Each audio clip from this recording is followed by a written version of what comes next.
ধন্যবাদ এবং স্পেশালি আমি ধন্যবাদ জানাচ্ছি হচ্ছে আমার দেশের মানুষকে, আমার দেশের দর্শককে। আপনারা জানেন যে কিছুদিন আগে তাণ্ডব একটা কুচুকরি মহল তো আছে যারা হচ্ছে সবসময় চায় যে বাংলাদেশের সিনেমাকে ধ্বংস করতে। বাংলাদেশের সিনেমা আজ যেখানে পুরো বিশ্বে ছড়িয়ে যাচ্ছে, পুরো বিশ্বে খুব সম্মানের সাথে গর্বের সাথে চলছে, সেই সময় এসে একটা বাজে মহল, খারাপ মহল সবসময় চায় যে আমাদের সিনেমা যেন ধ্বংস হয়ে যায়, আমরা যেন ভালো সিনেমা না বানাতে পারি।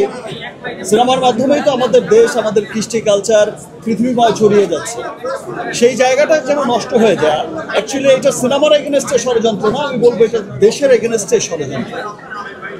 আর সেই জাতি হচ্ছে সবচেয়ে উন্নত থাকে যে জাতি সাংস্কৃতিক দিক থেকে সবচেয়ে এগিয়ে যায়।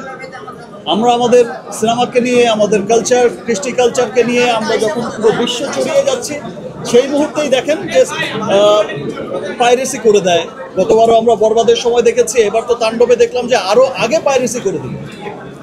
বাট আমি ধন্যবাদ জানাচ্ছি আমার দেশের মানুষকে এবং সমস্ত সিনেমা প্রেমী দর্শকদের।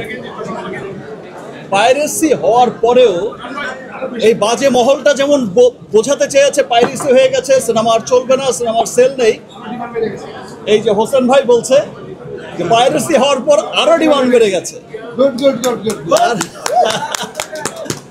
তাণ্ডব ইনশাল্লাহ, আমি গতবারও যেমন বলেছি যে গুলশান টু গুলিস্তান সব জায়গার মানুষকে মুগ্ধ করছে আমাদের সিনেমা।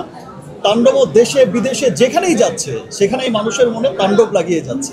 যে সংগ্রামটা আসলে দর্শকরা করছে, যে ভালোবাসাটা দিচ্ছে, ভালোবাসা তো দিচ্ছে, সব ঠিক আছে, কিন্তু এই পাইরেসির এগেনস্টে আমার মনে হয় যে আমাদের প্রত্যেকটা মানুষকে সোচ্চার হয়ে, প্রত্যেকটা দর্শককে, আপনি আপনার পাশের বাসার যদি কাউকে দেখেন যে এর সাথে জড়িত, প্লিজ আপনি তার বিরুদ্ধে অ্যাকশন নিন। পাইরেসির বিরুদ্ধে আমাদের সকলকেই কিন্তু একসাথে কাজ করতে হবে। এবং বাংলা সিনেমা, শুধু আমরা যারা বাংলা সিনেমার সাথে জড়িত, সিনেমার ডিরেক্টর, প্রডিউসার, আর্টিস্ট বা জার্নালিস্ট, শুধু তাদেরই সিনেমা না, বাংলা সিনেমা হচ্ছে পুরো দেশের সিনেমা, এটা আমাদের সিনেমা।